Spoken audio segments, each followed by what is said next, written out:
Hola, buen día. Gracias por acompañarnos a Coordenada Política, programa de Vértigo Televisión que tengo el gusto de conducir. En esta ocasión abordaremos el tema de la reforma política y en esta ocasión nos acompaña el doctor Gustavo López Montiel del Tecnológico de Monterrey. Doctor, gracias por acompañarnos. Gracias. Doctor, el doctor tiene una amplia experiencia académica, tiene una maestría y doctorado en ciencia política por The New School of Social Research de Nueva York y cursó la licenciatura en Ciencia Política y Administración Pública en la Facultad de Ciencias Políticas y Sociales de la UNAM, entre otra amplia actividad académica. Doctor, pues bueno, hoy uno de los temas importantes en el Congreso es la reforma política que ya se ha venido, digamos, decantando en otras legislaturas.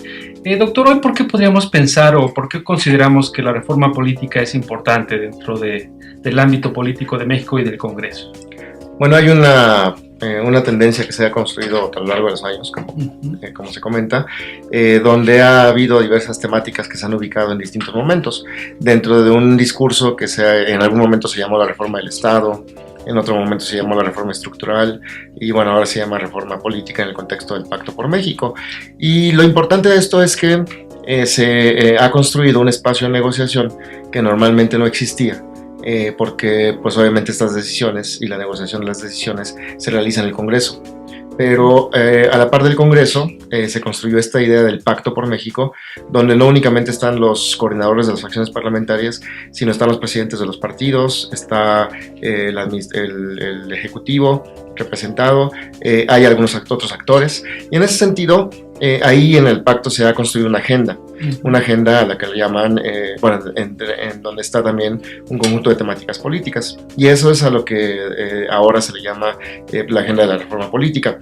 Y bueno, el pacto tiene una vida, me parece, que tiene que ver fundamentalmente con los primeros 2 años del gobierno o de la administración del presidente Peña Nieto, en el sentido de que pues se ubicaron, se calendarizaron en una agenda los aspectos más relevantes que a él, no únicamente a él, sino a los actores políticos les parecieron importantes para este momento, pero que también son fundamentales para el presidente porque marcan, después de un proceso de varios años sin tener acuerdos, pues obviamente por una competencia política, donde también hubo actores políticos que retrasaron esos acuerdos, pero que ahora son fundamentales para el presidente porque sin esos acuerdos la segunda parte de su gobierno va a tener va a tener problemas en el sentido no únicamente del acuerdo político, sino también de los aspectos económicos. Claro. Doctor, usted menciona esto del ambiente de los acuerdos, que a lo mejor es lo novedoso, digamos, dentro de nuestra realidad política actual, es de que esta reforma política o reforma electoral también, ¿no?, contenida en ella es de que está en un ambiente, pues digamos, que no se había visto en el ambiente político mexicano de los últimos, por lo menos 15 años. ¿Esto qué tanto realmente favorece y a qué atribuye usted que se den estas, digamos, como esta especie de consenso o esta, no sé si necesidad de negociar entre los partidos estos temas que finalmente los han dividido, finalmente siempre han quedado atorados estos temas dentro de la agenda política del país? Sí, me parece que hay un tema de necesidad política de algunos actores por generar estos acuerdos y para verse bien, es decir, para ubicarse en el contexto del acuerdo como tal que le permita a la ciudadanía saber que estos actores están trabajando por temas que ellos plantearon y que en ese sentido les sirvan en el siguiente proceso que es la elección de 2015. Entonces me parece que hay una necesidad de acuerdos por parte de actores políticos, no únicamente por parte del presidente, sino por ejemplo en este contexto de otra manera los presidentes de los partidos no tendrían un foro de negociación. Normalmente los presidentes de los partidos no controlan las decisiones legislativas de sus partidos, eso lo controlan los legisladores. El Pacto por México le permite a los presidentes de los partidos estar ahí, negociar, poner agenda, y me parece que eso parte de una necesidad de los propios actores partidarios de verse que acuerdan, de ver que negocian y que logran objetivos, y a final de cuentas eso le permite a la gente tener una valoración distinta. Por ejemplo, el caso más evidente es el del PRD, donde la fracción del PRD que está en el Pacto por México se ha ubicado en un contexto de negociación y se ha deslindado de cualquier otra forma de hacer política, como normalmente grupos del PRD le hacían, en el contexto de la confrontación o de estar en desacuerdo. Y creo que eso tiene que ver con esa idea, ¿no? Mostrar una especie de PRD que acuerda y que es capaz de negociar. Claro. Doctor, y ahora es indudable que, bueno, nuestra realidad política, nuestro avance democrático o transicional, si es que podemos llamarlo así, pues requiere de que los elementos que están ahí, que la hacen funcionar, se pongan al tiempo, ¿no?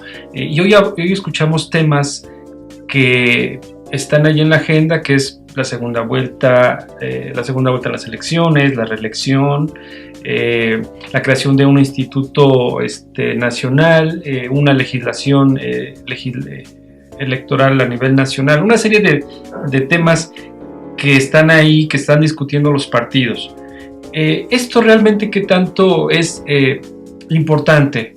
No solo para el momento de las elecciones, cada vez que se dan, y por otro lado también pues están los otros aspectos de la reforma más bien estructural, ¿no? La reforma del Estado, lo que le llaman la reforma política en sí mismo, de la estructura. Esto, ¿cuál es lo que nos debe interesar realmente? ¿O qué son importantes estos dos elementos? Bueno, sí, hay niveles, ¿no? Por ejemplo, hay una parte que le interesa a los partidos, particularmente al PRD y al PAN, que es esta idea de centralizar el proceso electoral, los procesos electorales en un órgano nacional, pues porque los gobernadores, dicen, se meten mucho en los procesos electorales y por lo tanto hay elecciones que no son limpias o libres, ¿no? Eso es una parte que me parece que es la parte más procedimental y más específica. Y la complicada también, a la que se enfrenta cada determinado tiempo los partidos, ¿no? Digamos, la que crea estos roces y estas... Así es, porque de eso depende de buena medida cuántos diputados tienen, cuánto dinero tienen a partir de una elección, sus bases de apoyo. Entonces eso les importa mucho y les importa en el nivel más básico. Hay otra dimensión de reformas políticas, obviamente, que tiene que ver con esto de la segunda vuelta, la reelección, que estarían en una especie de nivel intermedio, en el sentido de que, por ejemplo, la reelección modificaría un poco la correlación de fuerzas partidarias al interior de los propios órganos, de los propios partidos, pues porque si tenemos reelección, pues entonces habría que ver la forma en la que las dirigencias inciden en la designación de candidatos. Por ejemplo, lo que tenemos ahora en los partidos es que las dirigencias deciden candidatos porque no hay reelección como tal. Entonces, cuando hay reelección, los legisladores o los que son que fueron electos, a final de cuentas lo que hacen es desapegarse de la dirigencia o del partido, porque lo que buscan es la reelección y no necesariamente el interés del partido. Y por ejemplo hay otra parte de reformas, ya una tercera dimensión, que tiene que ver con esta estructura general de la política en términos de si tenemos una vicepresidencia o no, si tenemos un sistema semiparlamentario o semipresidencial o no, esos grandes temas que me parecen mucho más complicados. Si los primeros son complicados, esos son incluso mucho más. Y que políticamente son menos, digamos, atractivos para los partidos, ¿no? Así es. Que bueno, que además también son importantes. Y hay que recordar, por ejemplo, que todavía tenemos una reforma política que se realizó el año pasado y que todavía no se procesa en la ley. Tenemos candidaturas independientes, tenemos un conjunto de acuerdos que se lograron en ese momento, pero que todavía no se introducen como tal en la legislación. Por ejemplo, estos temas de la consulta o los temas del plebiscito, referéndum, que ya están ahí, pero que al final de cuentas, como no hay una reglamentación, pues tampoco se pueden ejercer. A diferencia, por ejemplo, de lo que se ha planteado ahora con la reforma energética, en el sentido de que se quiere hacer una consulta, pero pues no hay los elementos legales para hacerla. Entonces, esa parte todavía está pendiente, y en esa parte todavía no hay mucha discusión, o hay algunas cosas, pero van muy lentas, ¿no? Y ahí el peligro que se corre es que, por ejemplo, esto es parte de un sistema. Cualquier elemento pequeño que se mueve a los demás. Entonces, por ejemplo, si ponemos reelección, la reelección por sí misma no sirve. Claro. Si no tenemos otros mecanismos que incentiven el funcionamiento de la reelección. O, por ejemplo, está el tema de la revocación del mandato. No podemos tener revocación de mandato si, por ejemplo, la Constitución dice que la representación se establece en la nación. Cuando un legislador es electo, deja de ser, no es nunca representante de los que lo eligieron, sino representante de la nación. Entonces, pues, ¿con quién le va a revocar el mandato? Si es representante general o no de un distrito. Entonces, todos estos temas están ahí. Claro. Doctor, y desde su punto de vista, ¿cuáles serían, digamos, dentro de estos temas que se están discutiendo, ¿cuáles serían, digamos, los que en su opinión serían importantes discutir, importantes que se legislaran, que hubiera un acuerdo entre los partidos? ¿Hay algo que dentro de toda esta agenda sea importante, o como dice usted, todos embonan dentro de un esquema para que puedan funcionar de manera adecuada? Sí, habría que ir, me parece, por dimensiones. Hay una parte que tiene que ver con la estructura política básica, como ya lo comentaba, y que bueno, ahora está la discusión del Instituto Nacional de Elecciones, pero también hay otra vertiente que se ha desarrollado en el país que tiene que ver con la descentralización de las elecciones. Por ejemplo, en México es un país federal, y en ese sentido los estados pues tienen atribuciones y tienen un conjunto de condiciones donde la elección de sus gobernantes es una condición básica, que es parte de la autonomía. Aquí el caso es, en un Instituto Nacional de Elecciones, pues obviamente mantiene una perspectiva de centralización, es decir, hay que centralizar porque los estados no saben cómo hacerlo, entonces lo tenemos que hacer desde el centro, es el argumento.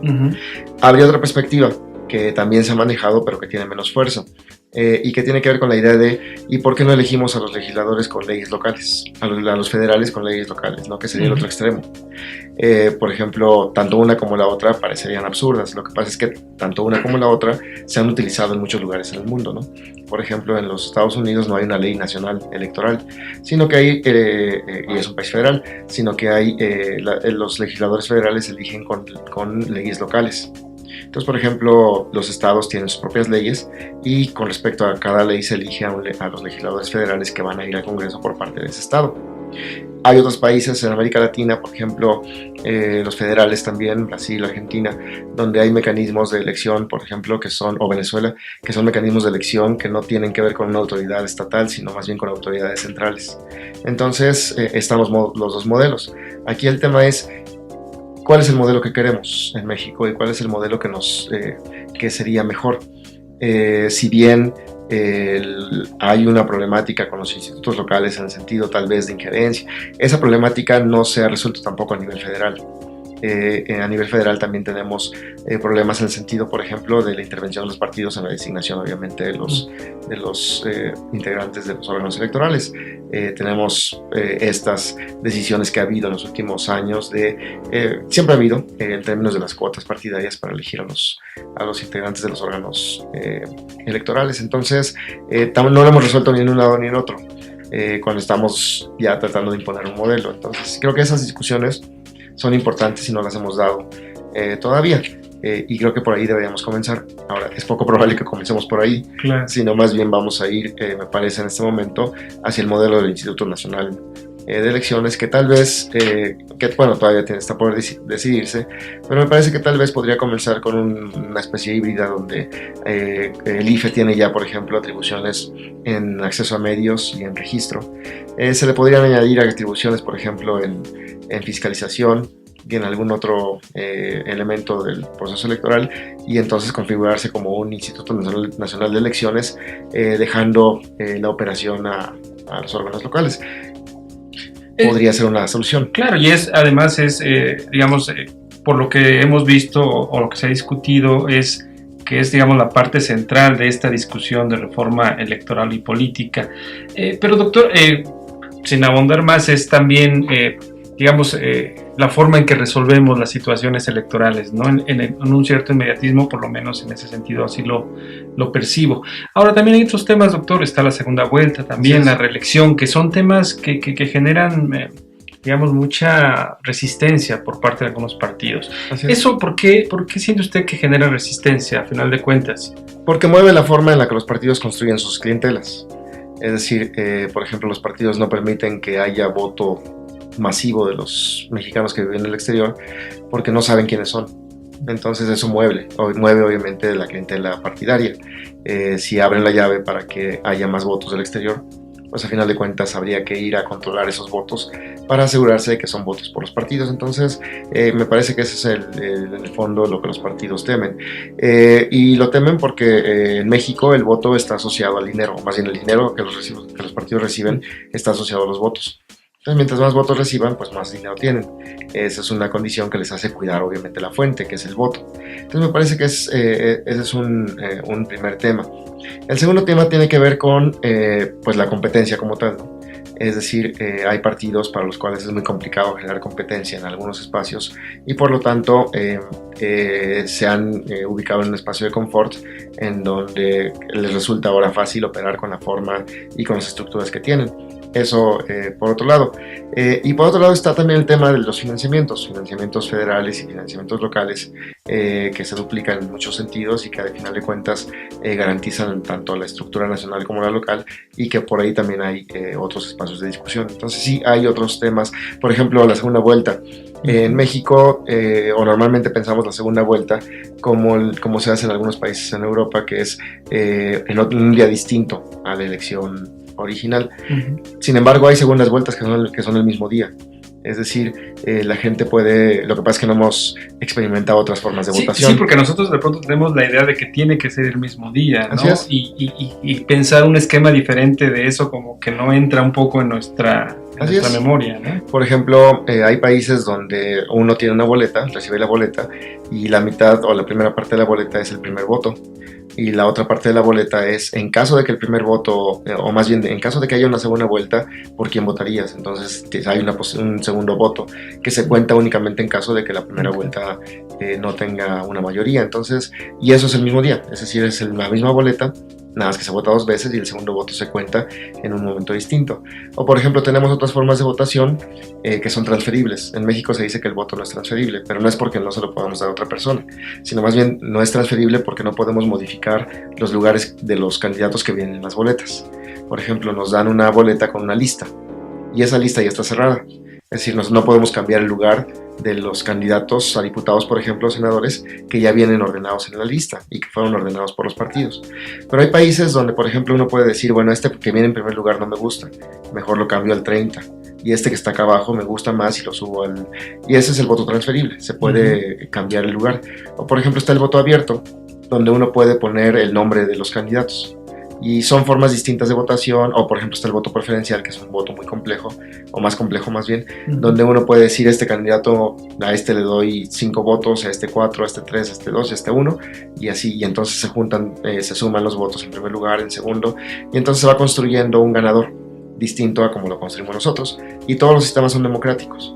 Lo que pasa es que todavía para nosotros es muy complicado pensar en esos términos, porque nos han acostumbrado al hecho de que si de por sí debemos desconfiar de la forma en la que votamos, ahora cómo vamos a confiar si el voto es más complejo, ¿no? Claro, además sustentada en nuestra tradición o participación en la desconfianza, ¿no? De ahí lo caro que ha resultado.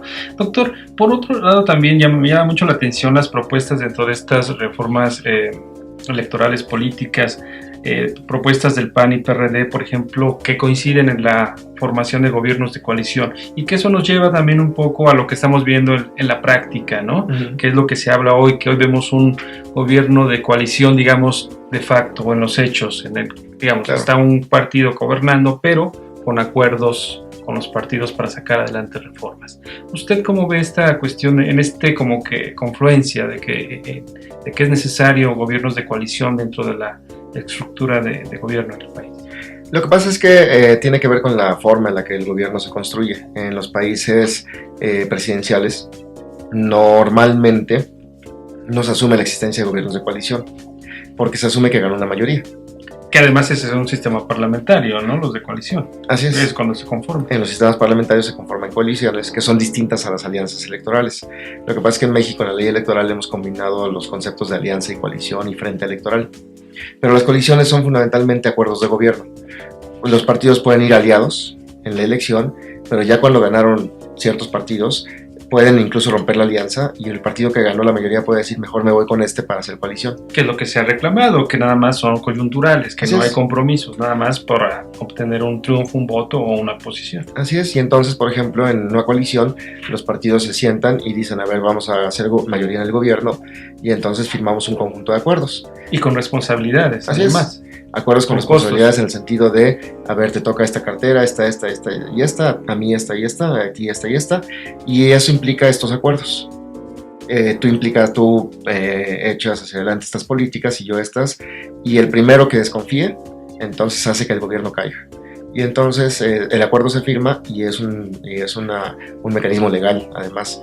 En cambio, en los países presidenciales, como se asume que ganó la mayoría, esa mayoría tiene la posibilidad de generar la política. Digamos, tiene el derecho, tiene el consenso, tiene el apoyo. Así es, lo que pasa es que en México ha habido un discurso en donde, por ejemplo, si las decisiones se toman de manera mayoritaria, la decisión tiende a ser legítima porque no incorpora a los otros. No tendría por qué incorporarlos, esa es bajo la forma en la que la política funciona en un contexto presidencial. En un contexto parlamentario la lógica es distinta.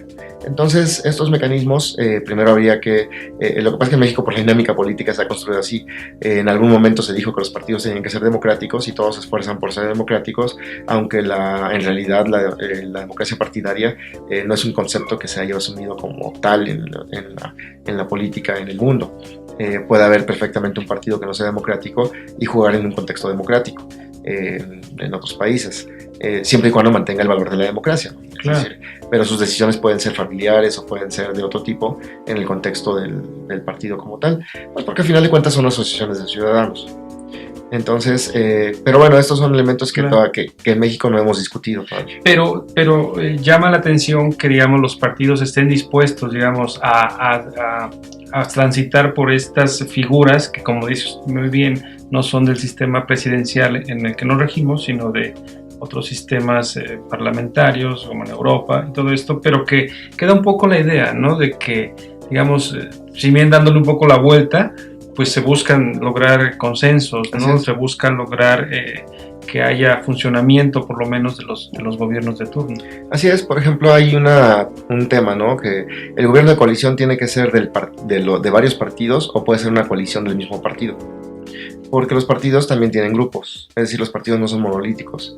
En el PRI pues hay muchos grupos, en el PAN hay muchos grupos, en el PRD pues siempre ha habido muchos grupos, y lo que pasa, la diferencia entre el PRD y los otros partidos es que el PRD los tiene institucionalizados en sus propios estatutos, mientras que el PAN y el PRI no tienen esa figura, pero vemos luchas de grupos al interior de los partidos. Entonces, por ejemplo, lo que hicieron gobiernos como el de Fox y el de Calderón fue construir alianzas de grupos, fundamentalmente coaliciones de grupos, ¿no? Que les permiten a lo largo del tiempo, igual que el gobierno de Peña Nieto, les permiten a lo largo del tiempo tener distintos momentos de eficiencia gubernamental. Por ejemplo, primero normalmente vemos que el gabinete dura un año, año y medio, 2 años a lo mucho, sin cambios, porque el primer gabinete es un gabinete que le da viabilidad al gobierno, porque hay muchos grupos incorporados, hay una alianza, una gran alianza. Y poco a poco el presidente va modificando esa alianza y podemos ver lo que pasó con Fox, con Calderón, que va incorporando a sus grupos más cercanos. Con Calderón, por ejemplo, porque eran los únicos que ya tenía, ¿no? Y entonces fueron grupos muy específicos. Pero con Fox pues todavía había muchos grupos que estaban siendo incorporados. Con Peña Nieto todavía no pasa, está casi el momento. Digamos en la primera etapa, ¿no? En esta forma que usted comenta. Doctor, ¿y cómo ve al PRI? Porque finalmente hemos visto un activismo muy fuerte, sobre todo de los partidos de oposición, PAN, PRD, con propuestas, incluso divisiones fuertes en cuanto a sus propias propuestas de sus propios grupos. Y vemos ahí un PRI como que esperando, como que viendo a ver dónde se ponen de acuerdo o a ver, ¿no? ¿Cómo ha visto al PRI en este sentido de la reforma política electoral? Bueno, ahí me parece que hay varios temas, hay varios PRIs en ese sentido, ¿no? Uno es el PRI del presidente, otro es el PRI de los coordinadores de las fracciones parlamentarias y otro es el PRI como estructura de partido, ¿no? Y de ahí ha dependido un poco de cómo se han manejado. Por ejemplo, hemos visto en algunos momentos como que no van juntos todos. El presidente va por un lado, por ejemplo, con el tema hay temas, ¿no? El tema del Instituto Nacional Anticorrupción, que el presidente lo echó para adelante, estuvo muy en ese tema en algún momento, y de repente los coordinadores de las fracciones parlamentarias del PRI en el Congreso dijeron sí, pero hay otras cosas, ¿no? Entonces detuvieron el tema, y el tema no ha pasado. Está también el tema de la coordinación fiscal, la ley para hacer que los gobernadores no abusen de los recursos. El presidente lo echó para adelante, y eran los coordinadores de las fracciones parlamentarias y lo detuvieron con el argumento de que, bueno, no es que no estemos de acuerdo y no es que no defendamos lo que el presidente hace, pero hay otros grupos con los que hay que negociar.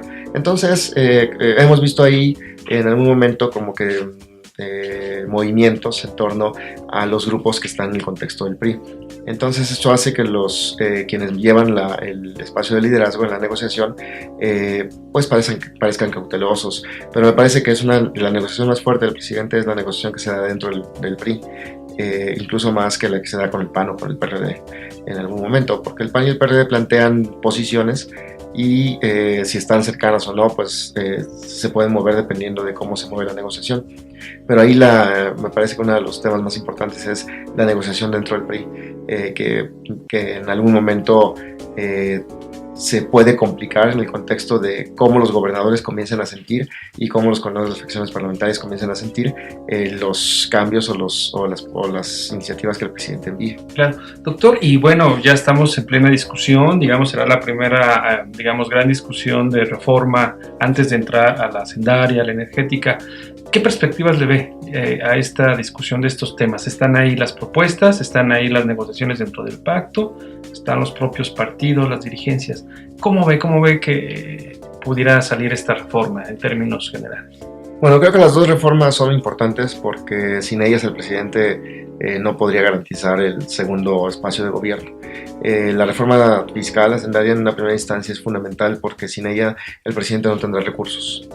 Y me parece que en buena medida, así como está planteado, la reforma fiscal o hacendaria resuelve parte de la reforma energética.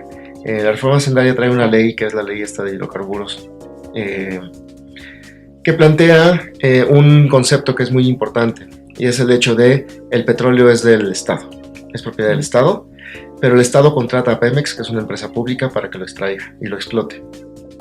Y en ese contexto Pemex puede contratar a otros para que le ayuden a extraer y explotar, pero el petróleo sigue siendo del Estado.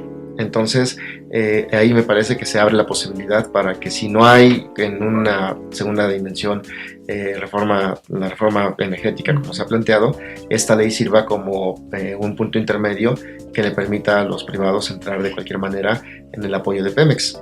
Y se ha hablado poco de eso. Además, esa ley está hecha como un contrato, porque trae las asignaciones en términos de la compensación que recibe el Estado por el uso del petróleo por parte de Pemex, es decir, si la explotación se cambia o no cambia, si los precios cambian o no cambian, cuánto es lo que el gobierno mexicano recibe, y me parece que ahí, y además eso se hace extensivo a las empresas que Pemex contrate.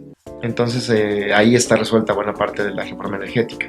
Por otro lado, la reforma energética pues obviamente garantizaría con plenitud la existencia de los contratos de riesgo compartido, que no son suficientes para las empresas. Los contratos de riesgo compartido tienen un alto riesgo para las empresas y por lo tanto el incentivo para poder participar no es igual en todos los espacios. Hemos visto lo que pasó por ejemplo con Chicontepec recientemente con la licitación de los 6 campos de explotación, que únicamente se licitaron bien 3 con niveles de producción bajos y de ganancias bajas para las empresas, y otros 3 están ahí con niveles todavía de producción y de ganancia que las empresas todavía no les convence y por lo tanto no salieron las licitaciones. O bueno, no hubo muchos participantes, pero así tenemos otros espacios. Entonces creo que son fundamentales porque sin ellas el presidente no podría garantizar lo que se ha planteado para la segunda mitad de su gobierno, además de que no sacarlas implicaría debilidad en el contexto del propio presidente y del PRI. Claro, doctor, pues estamos en este momento importante de la discusión de la discusión en el Congreso y que pueda salir adelante estas reformas. Doctor, le agradezco mucho que nos haya acompañado y nos haya explicado la trascendencia de la reforma político-electoral que se discute en el Congreso y sus implicaciones dentro de la contienda electoral y política que vive el país. Y a ustedes, amigos, les agradezco mucho que nos hayan acompañado. Los invitamos a una nueva emisión de Coordenada Política.